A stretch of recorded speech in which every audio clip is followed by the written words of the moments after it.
Assalamualaikum warahmatullahi wabarakatuh. A'udzu billahi minasyaitonir rajim. Bismillahirrahmanirrahim. Bismillah walhamdulillah wa bihi nasta'inu ala umurud dunya waddin. Asyhadu an la ilaha illallah wahdahu la syarika lah wa asyhadu anna Muhammadan abduhu wa rasuluh. Allahumma salli wa sallim wa barik ala sayyidina wa habibina Muhammad wa ala alihi wa sahbihi ajma'in. Subhanaka la ilma lana illa ma 'allamtana innaka antal alimul hakim. Ya Allah ya Fattah ya Alim iftah qulubana futuhal arifin. Allahumma iftah alaina fi qulubina futuhal arifin warzuqna fahman nabiyyin wa ilhamal malaikatil muqarrabin. Wa la hawla wa la quwwata illa billahil aliyyil azim. Alhamdulillah, syukur pada Allah Ta'ala sama-sama pada pagi ini masih lagi diberikan kita ruang dan peluang sama-sama dapat kita mendirikan solat subuh secara berjemaah dan sama-sama dapat kita duduk di dalam majlis ilmu. Mudah-mudahan kita semua mendapat rahmat keberkatan daripada Allah Subhanahu wa Ta'ala. Muslimin, muslimat, tuan-tuan, puan-puan, ibu ayah yang dirahmati Allah Ta'ala sekalian, InsyaAllah pada pagi ini kita akan menyambung kembali pengajian kita, mengambil manfaat daripada kitab ataupun buku Matan Arba'in ataupun Hadis 40 yang disusun oleh Al-Imam Nawawi rahimallahu ta'ala, yang mana kita sambung pada hadis yang ke-16, yakni jangan marah bagimu syurga.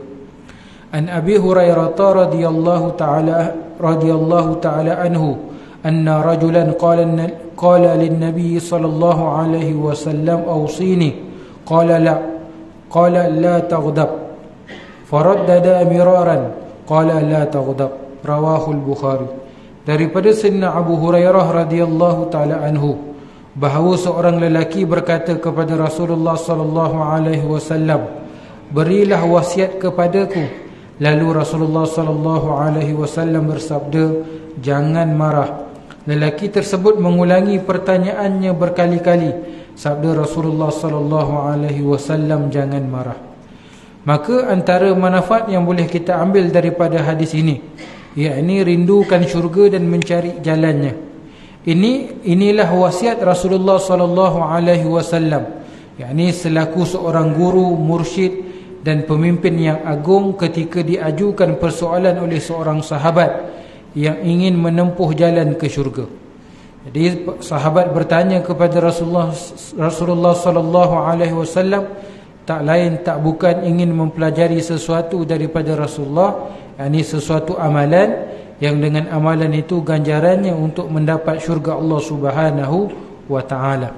Kerana apa yang diajarkan oleh Rasulullah, apa yang ditunjuk ajarkan oleh Rasulullah sallallahu alaihi wasallam itu, yakni amalan-amalan untuk mendapat rahmat daripada Allah, amalan-amalan untuk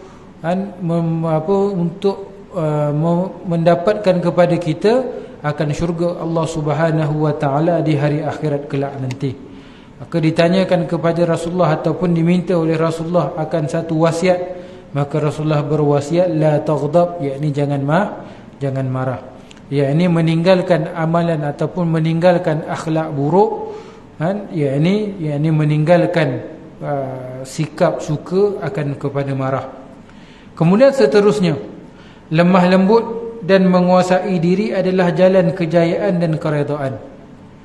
Apabila sifat kemanusiaan menguasai dan tusukan kejahatan bergelora di dalam jiwa, maka wahai Muslim, yakni orang Islam yang mencari kejayaan, awaslah kamu daripada membenarkan jiwamu dikuasai oleh hawa nafsu, dan jangan biarkan kemarahan bertapak dalam dirimu.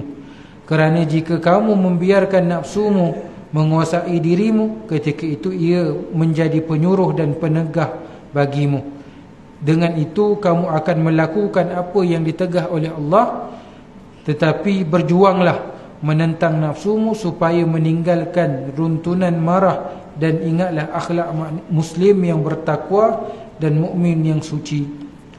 Ini lemah lembut dan menguasai diri adalah kejayaan dan keredaan Allah Subhanahu wa taala. Ini kawal diri kita. kawal emosi kita, supaya kita tidak marah ataupun kita tidak melakukan perkara-perkara yang bertentangan dengan hukum syarak. Cuba jadi orang yang lembut. Lembut tu bukan atas istilah macam pondan, tidak. Kata lembut itu maksudnya orang yang tutur bicaranya sederhana, perilaku akhlaknya sederhana, tidak murah, tidak meninggikan suara, tidak marah dan sebagainya. Imam Ahmad meriwayatkan hadis daripada Sayyidina Abdullah bin Umar, yakni dipanggil dengan Ibnu Umar. Beliau bertanya kepada Rasulullah sallallahu alaihi wasallam, apakah perkara yang dapat menjauhkan aku daripada kemurkaan Allah? Maka sabda baginda, jangan marah. Ini salah satu amalan ataupun perbuatan yang menjauhkan kita daripada kemurkaan Allah. Bila jauh daripada kemurkaan Allah, maka mendekatkan kita dengan rahmat Allah Ta'ala. Yakni salah satu amalannya, yakni jangan marah. Bukanlah tak boleh marah langsung, tetapi marah tu bertempat. Ada saat dan ketikanya perlu marah, dan dalam marah itu pun ketegasan itu perlu juga dijaga akan tutur bicara. Ini jangan menuturkan perkara ataupun ucapan-ucapan seumpama memaki hamun, menghina, mencarut dan sebagainya. Boleh, ada kala mesti kena marah. Lagi-lagi perkara-perkara yang menyebabkan penghinaan kepada agama Islam. Maka tunjuk protes kita, marah kita, benci kita, tetapi masih lagi dalam lingkungan akhlak orang Islam, tuan-tuan. Tapi kalau perkara-perkara berkaitan duniawi, perkara-perkara yang tak ada isu berkenaan dengan akhirat ataupun agama, maka perkara-perkara begitu lebih baik kita bertoleransi, berlapang dada dan sebagainya, daripada kita mewujudkan perpecahan dengan berlaku dengan marah dan sebagainya. Kemudian Imam Hasan Al-Basri telah berkata, 4 perkara sesiapa memilikinya, Allah akan memeliharanya daripada syaitan dan mengharamkannya daripada api neraka. Imam Hasan Al-Basri kata, kalau 4 perkara ni kita miliki ataupun kita amalkan, Allah Ta'ala akan memelihara kita daripada syaitan dan dijauhkan kita daripada api neraka. Apa dia? Iaitu siapa yang mampu menahan hawa nafsunya ketika berkeinginan.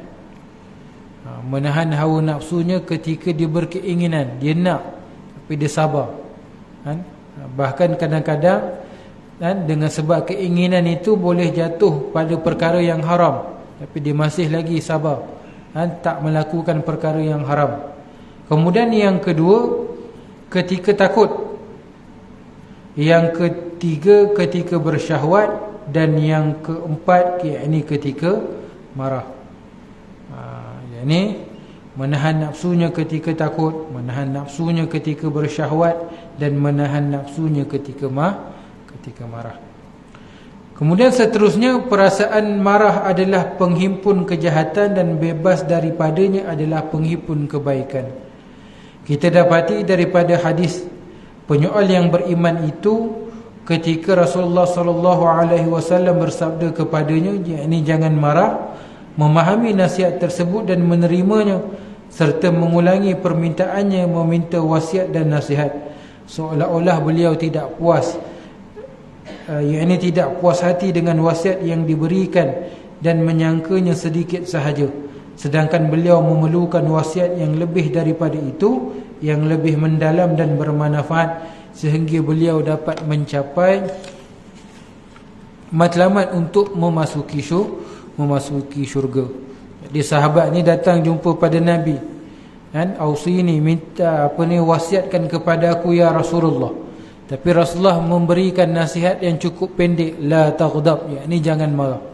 Di sahabat ni tak puas hatilah, sikit sangat nasihat ni, sikit sangat contoh amalan daripada Nabi ni.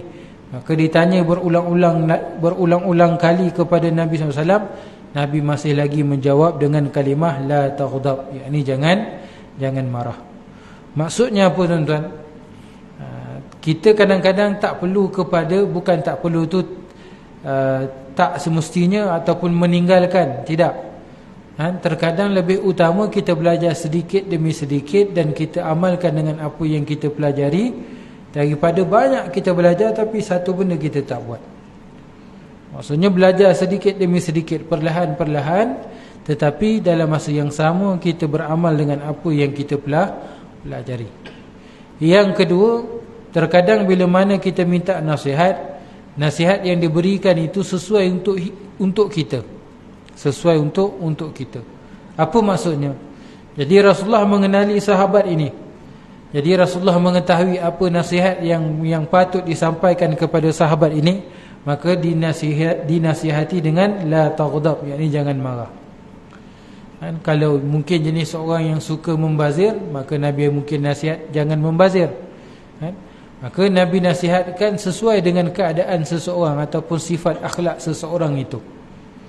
Jadi terkadang kita minta nasihat, mungkin kita tak nampak diri kita ni keadaannya bagaimana, tetapi orang lain memandang kita, melihat kita, mengetahui sikap dan akhlak kita, maka diberikan nasihat sesuai dengan akhlak ataupun sikap ataupun perangai yang ada pada diri kita. Jadi pertama sedikit je, tak perlu banyak-banyak. Yang penting sedikit itu bermanfaat. Bukan tak perlu banyak-banyak itu meninggalkan belajar, tidak. Belajarlah perlahan-lahan. Jangan tamak sehingga tak beramal, ataupun jangan tamak sehingga tak faham. Ada orang dia belajar macam-macam nak belajar tapi tak faham pun. Lebih baik dia belajar sedikit, fahamkan dahulu, beramal. Kemudian yang kedua tadi saya sebutkan tadi, Nabi memberikan nasihat berdasarkan keadaan ataupun sifat ataupun perangai akhlak bagi orang yang meminta nasihat daripada Nabi SAW. Kemudian Imam Ahmad meriwayatkan daripada mukmin tersebut bahawa beliau berkata, lalu aku berfikir ketika Rasulullah SAW bersabda apa yang telah baginda sabdakan, maka aku dapati bahawa memang sifat marah adalah penghimpun segala kejahatan. Daripada marah itu, dalam sifat marah itu lebih banyak kejahatan daripada kebaikan. Lebih banyak kejahatan daripada kebaikan. Maka sahabat ini menyebut apa dia? Daripada sifat marah itu adalah penghimpun kepada segala kejahatan.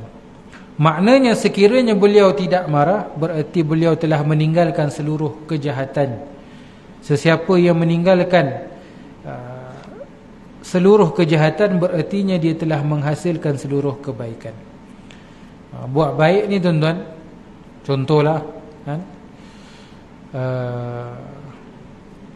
tak semestinya contohnya buat baik ni dengan sembahyang, puasa, zakat, haji, bercakap dengan percakapan yang baik. Saat kita boleh marah orang, mungkin orang buat sesuatu dengan kita yang menyakitkan hati, kita boleh marah, tapi kita pilih untuk jalan berdamai, kita pilih jalan untuk memaafkan. Itu pun sudah dikira sebagai satu kebajikan ataupun dikira sebagai satu amal soleh. Saya baru-baru ni pergi umrah tuan-tuan, bawa jemaah di Madinah. Duit saya diambil oleh orang tuan-tuan. Duduk kat lobi hotel, duduk tukar-tukar duit dengan jemaah. Saya tertinggal beg duit dekat atas kursi lah, kat lobi hotel. Jadi saya minta pihak hotel, saya nak tengok CCTV.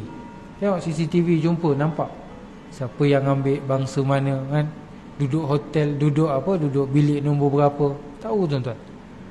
Daripada lobi, kamera pula ke lift, daripada lift ke bilik, boleh nampak tuan-tuan. Tapi dalam bilik tak adalah kamera, kita tahu pintu berapa lah. Jadi pihak hotel bantu saya lah untuk dapatkan balik beg duit tu. Beg duit je, tak ada IC semua, tak adalah, dokumen-dokumen tak ada, hanya beg duit sahaja. Bila saya dapat, kurang 2,145 rial. 2,145 Jadi dekat 2,5 juga tuan-tuan, duit kita 2,145 rial kurang tuan-tuan. Duit koyak pula tu, ada duit koyak dalam tu 500 rial. Sedangkan saya cocok duit kat sana bank. Jadi duit bank takkan duit koyak tuan-tuan, duit baru. Tapi ada duit koyak, dia replace, dia ganti dengan duit yang koyak tuan-tuan.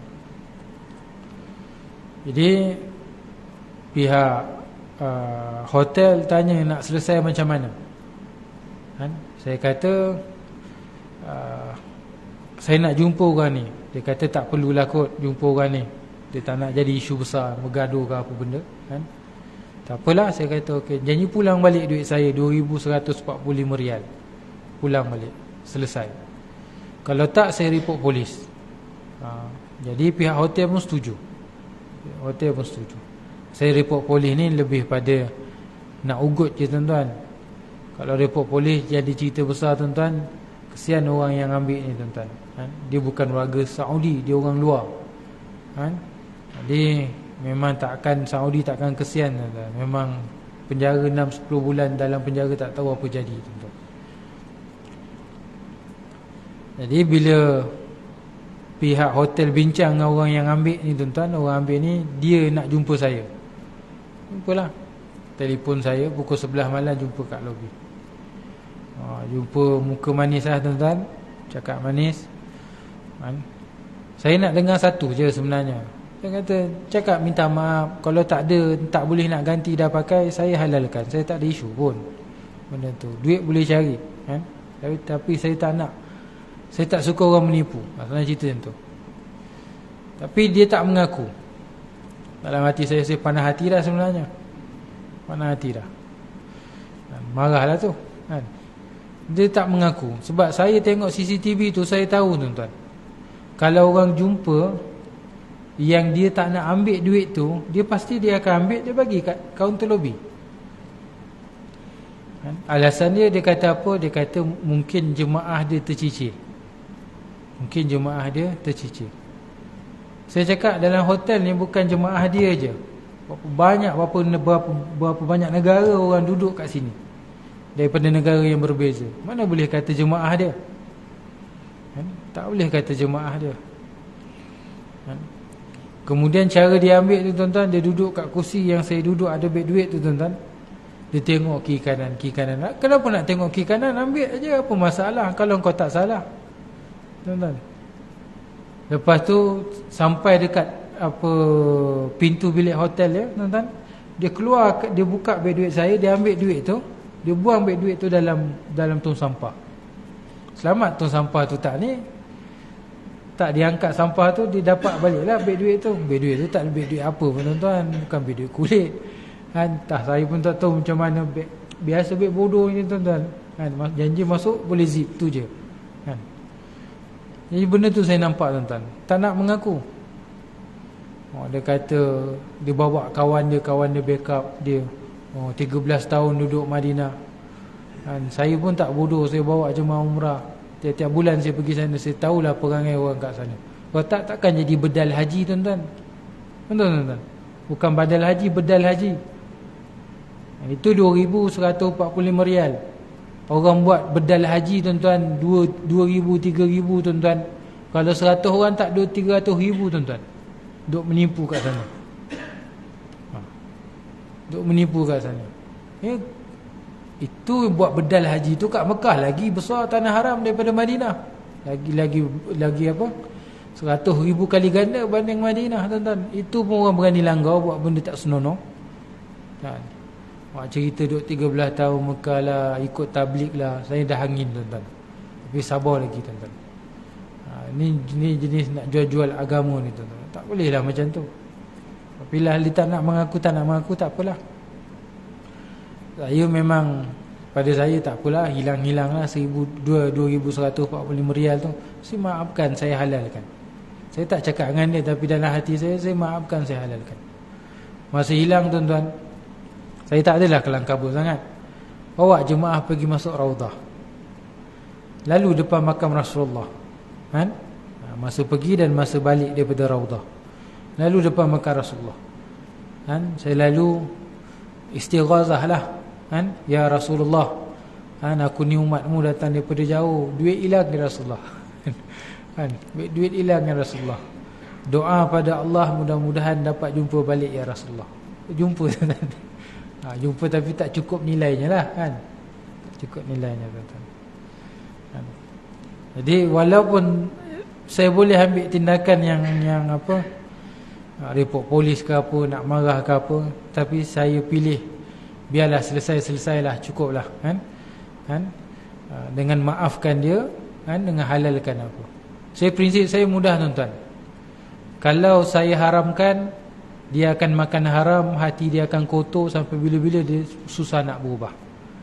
Tapi kalau saya halalkan, kan, mudah-mudahan dia makan makanan yang halal, sumber yang halal, mudah-mudahan jadi kebaikan untuk dia, hati dia jadi hati yang baik, hati bersih, mudah-mudahan dia berubah jadi orang baik.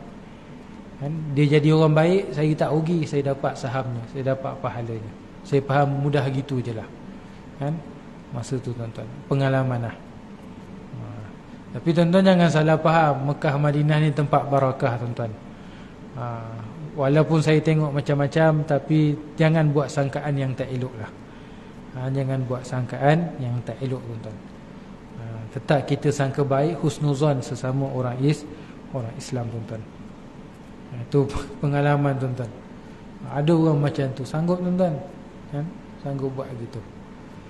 Kalau sebelum tu, tuan-tuan, 10,000 duit saya, orang pecah masuk bilik saya, kan, ambil posh bag saya, tuan-tuan, 10,000 rial lebih kurang, tuan-tuan, habis kena sapu, tuan-tuan. Madinah juga. Tapi dapat ganti balik, alhamdulillah, tuan-tuan. Dia hilang bukan hilang terus, ada replace-nya, tuan-tuan.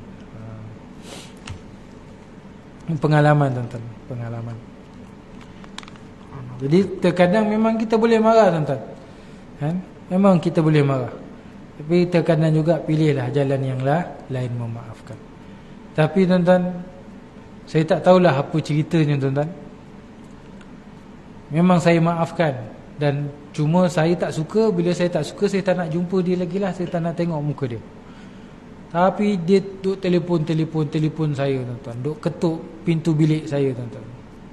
Dan tak tahulah apa yang berlaku, kan? Hati dia tak tenang ke apa ke, saya tak tahu, tuan-tuan. Saya maafkan, saya tak kisah, dah lah, benda selesai, tapi saya tak nak tengok muka dia, kan?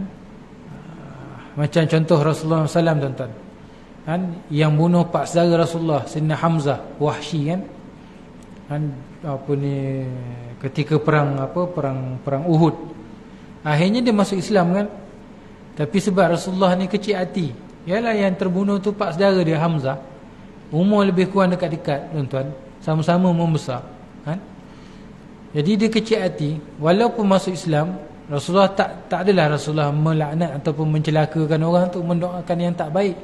Tapi bila Wahsy ni datang jumpa Rasulullah, Rasulullah kata, aku tak nak tengok muka kau. Maksudnya saya ambil tindakan gitu, geramlah. Kau tengok kan lagi geram nanti. Tak apalah, jangan, tak nak tengok lah, kan?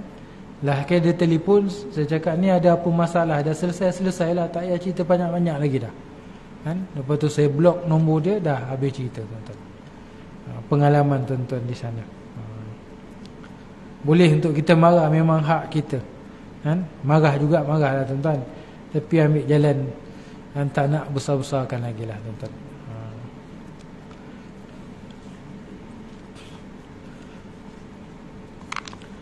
Tapi makluman Saudi dah tak ada dah hukum had, hukum hudud tak ada. Kalau ada, report mau kena potong tangan tu, tuan-tuan. Nyanya je, tuan-tuan, kan. Tapi di Saudi sekarang dah tak ada lah. Jadi kita sambung balik.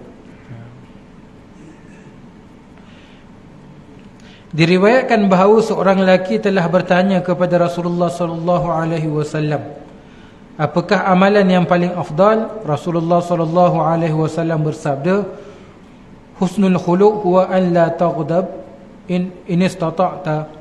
Berakhlak baik, iaitu janganlah marah sekira kamu mampu.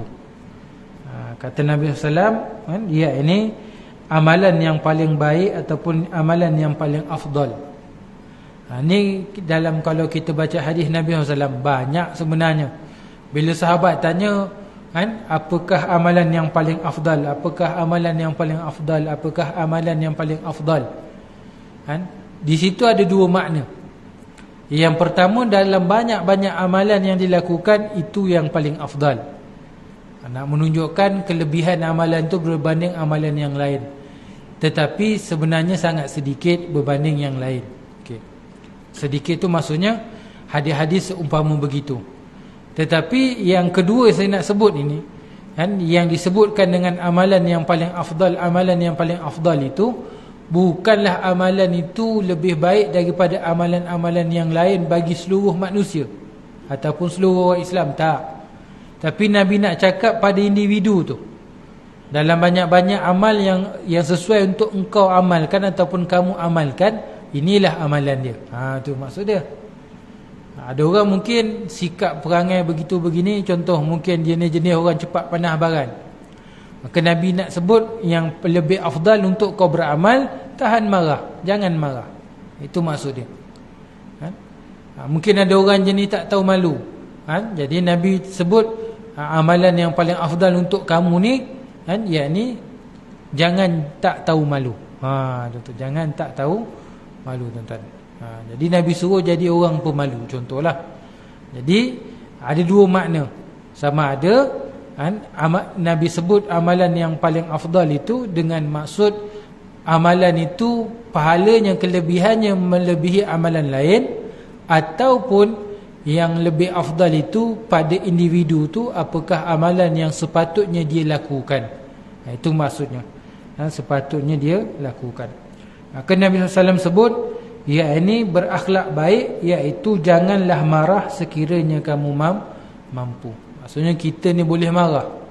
Maksudnya kalau kita ni boleh marah, orang yang kita marah tu kita pandang kecil je, tuan-tuan. Maksudnya kita ni lebih berkuasa daripada dia.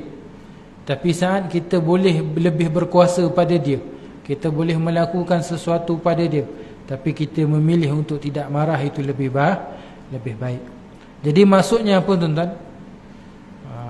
Banyak hadis menyuruh jangan marah. Maksudnya dengan kelembutan itu lebih berkesan untuk membentuk peribadi manusia berbanding dengan marah, tuan-tuan. Maksudnya kelembutan itu lebih mudah untuk membentuk peribadi manusia berbanding dengan marah. Kemudian seterusnya, marah lambang kelemahan dan lemah lembut lambang kekuatan. Yang ini cepat marah dan tunduk kepadanya adalah petanda lemahnya insan. Orang yang cepat marah ni orang yang lemah. Kenapa? Kerana dia tak mampu mengawal dirinya, tuan-tuan. Ni bukan tuan-tuan lah, saya pun sama juga. Kadang-kadang marah, tuan-tuan. Saya ni kalau stres sikit, tang bawa kereta, tuan-tuan. Bawa kereta. Situ saya stres sikit, tuan-tuan. Stres mana kadang-kadang sekarang ni, tuan-tuan, ialah kita ni kan dah nak jadi negara maju, tuan-tuan. Kalau kiblat ekonomi kita dulu kan kiblat kita Jepun kan, pandang ke Asia kan, pandang ke timur kan. Sekarang ni kiblat kita ke US. Bukan kata kiblat sembahyang tu, ni saya sebut ekonomi, tuan-tuan, kemajuan. Jadi orang sekarang, tuan-tuan, dia suka bawa kereta lain paling kanan sekali, tuan-tuan. Lepas tu bawa slow-slow, tak angin, tuan-tuan kan? Bawa slow-slow, duk berlonggok belah kanan, belah kiri kosong, tuan-tuan. Tu sudah cakap kita ni dah jadi negara US kan. Kalau US kan belah apa ni, belah kiri lorong paling laju kan, belah kanan ni paling slow. Ni kita ikut tak, tuan-tuan, US, tuan-tuan. Contohlah. Itu kelemahan saya lah, tuan-tuan, kalau bawa kereta. Kita duduk belah kanan, kita nak cepat bagi lampu buat bodoh, tuan-tuan kan. Saya jenis tak naklah langgar aturan jalan raya kan. Tak naklah kita ni cilok-cilok, bahaya. Mungkin kita cilok lepas, orang lain yang kita cilok dia terkejut, boleh menyebabkan kemalangan, bahaya kan. Tapi terkadang buat juga, kan. Buat juga. Ni orang tak faham, tuan-tuan. Ni jangan buat macam tu. Saya kalau jam pun boleh tahan juga, angin juga, tuan-tuan. Walaupun kita ni duduk Selangor, Sebab tu dah biasa dengan jam. Ada orang tak kisah tuan-tuan kan, dia senyum je tuan-tuan. Saya tak boleh. Itu antara mungkin kelemahan saya lah kan, kelemahan saya.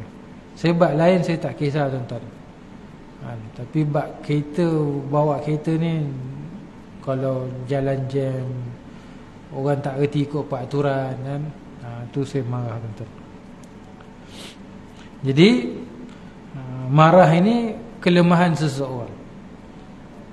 Maksudnya apa? Apa yang dimaksudkan kelemahan itu? Iaitu dia tak mampu untuk menahan hawa nafsunya ataupun menahan dirinya daripada marah. Imam Bukhari dan Imam Muslim meriwayatkan hadis daripada Sayyidina Abu Hurairah radhiyallahu taala anhu, katanya Rasulullah sallallahu alaihi wasallam bersabda, "Laisha sadidu bi sur'ah, innama shadidi allazi yamliku nafsahu indal ghadab." Kata Nabi SAW, bukanlah orang yang gagah ataupun orang yang kuat itu orang yang kuat bergusti, orang yang boleh mengalahkan orang lain, bertumbuk ke dan sebagainya. Itu bukan orang yang kuat, kata Nabi SAW. Tetapi orang yang gagah atau orang yang kuat adalah orang yang mampu menahan dirinya ketika marah. Saat berkuasa, boleh ambil tindakan pada orang lain, boleh pukul orang ke, ni saya tak sebut siapa-siapa, umumlah kan? Tapi memilih jalan untuk memaafkan kan? Menahan diri daripada marah. Maka memaafkan, menahan diri daripada marah itu, itulah lambang orang yang gagah ataupun orang yang kuat. Kenapa? Kerana kuat menahan dirinya ataupun menahan hawa nafsunya daripada marah ataupun melakukan sesuatu perkara yang disebabkan dengan marah, mungkin dengan hasutan syaitan, akhirnya melakukan kezaliman pada orang lain tuan-tuan. Contohlah tuan-tuan kan,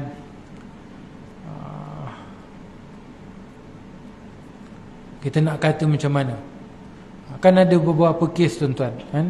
Ini kes jalan raya juga kan, sebab orang potong queue ke apa ke kan, sebabkan tak boleh tahan marah, keluar kereta pergi pukul orang tuan-tuan. Tuan-tuan, pergi pukul orang. Keluar pula dia punya steering lock apa semua, pergi pukul orang. Dengan sebab tak boleh kawal marah tuan-tuan, dengan sebab godaan hasutan syaitan tuan-tuan, tak boleh nak kawal nafsu marah tu. Akhirnya kesan apa yang berlaku, salah pukul orang mati, akhirnya dia yang menanggung akibat tuan-tuan. Yang mati dah satu hal mati, akhirnya dia dibawa ke mahkamah, dipenjara, mungkin dihukum gantung ke dan sebagainya tuan-tuan. Sebab apa? Sebab marah tuan-tuan. Tak boleh sabar tuan-tuan. Itu suka saya nasihatkan tuan-tuan. Suka nasihatkan. Lagi-lagi kita ni orang lelaki, jaga kaki tangan kita, jangan pukul orang tuan-tuan. Jangan pukul orang. Hati-hati tuan-tuan. Kita tak tahu orang yang kita pukul tu bagaimana kondisi badan dia. Kalau orang tak sihat tuan-tuan, kita tumbuk tuan-tuan, rebah mati macam mana tuan-tuan? Penjara ke, masuk kena gantung ke tuan-tuan? Tak nak tuan-tuan. Hati-hati tuan-tuan. Tuan-tuan kalau marah tumbuk dinding ke tuan-tuan, tumbuklah apa benda, jangan tumbuk orang tuan-tuan kan? Betul saya cakap. Kita tak tahu, silat-silat kita jentik telinga orang pun boleh mati tuan-tuan. Kalau dah sampai takdirnya mati dengan sebab kena jentik telinga, memanglah kita jentik telinga anak kita, tak ada apa pun, dia senyum je tuan-tuan. Tapi andainya berlaku tuan-tuan, tiba ada CCTV, ada saksi, dia kata orang ni dia jentik telinga orang ni, mati. Polis akan ambil keterangan, rupanya membunuh dengan sebab jentik telinga tuan-tuan. Jentik telinga orang, dah nyanyi tuan-tuan, kena penjara mungkin puluh tahun, penjara seumur hidup, ataupun dihukum gantung. Kena hati-hati. Jangan sekali-kali, ini undang-undang kan, undang-undang, jangan sekali-sekali kita sentuh tubuh badan orang lain tuan-tuan, dengan niat menzalimi, dengan niat nak buat khianat dan sebagainya. Wallahu ta'ala a'lam. Mudah-mudahan sedikit apa yang saya kongsikan pada pagi ini sikit sebanyak jadi panduan untuk kita bersama, dapat kita amalkan, dan mudah-mudahan amal-amal soleh kita ini diterima oleh Allah Ta'ala, diberikan ganjaran yang besar oleh Allah Subhanahu wa Ta'ala. Jadi kita tutup majlis kita pada pagi ini dengan tasbih dengan bacaan doa dengan tasbih kafarah dan surah Al-Asr. A'udzubillahi minasyaitonir rajim. Bismillahirrahmanirrahim. Alhamdulillahi rabbil alamin wassalatu wassalamu ala sayyidil mursalin sayyidina wa maulana Muhammad wa ala alihi wa sahbihi ajma'in. اللهم ناور قلوبنا بنور هدايتك كما نورت الأرض بنور شمسك ولقمرك أبدا أبدا برحمتك يا أرحم الراحمين. Ya Allah, ya Tuhan kami, limpahkanlah cahaya hidayah dalam hati kami seperti mana cahaya matahari dan bulanmu selama-lamanya dalam kerahmatan, keberkatan dan keampunan daripadamu ya Allah. Ya Allah, ya Arhamar Rahimin, ya Rabbal Alamin. Wa sallallahu ala sayyidina Muhammad wa ala alihi wa sahbihi wa baraka wa sallam. Walhamdulillahi rabbil alamin. Subhanakallahumma wa bihamdika ashhadu an la ilaha illa anta astaghfiruka wa atubu ilaih. Bismillahirrahmanirrahim. Wal 'asri innal insana lafi khusr illa alladhina amanu wa 'amilus solihat wa tawasaw bil haqq wa tawasaw bis sabr. Wabillahi taufiq wal hidayah. Wassalamu alaikum warahmatullahi wabarakatuh.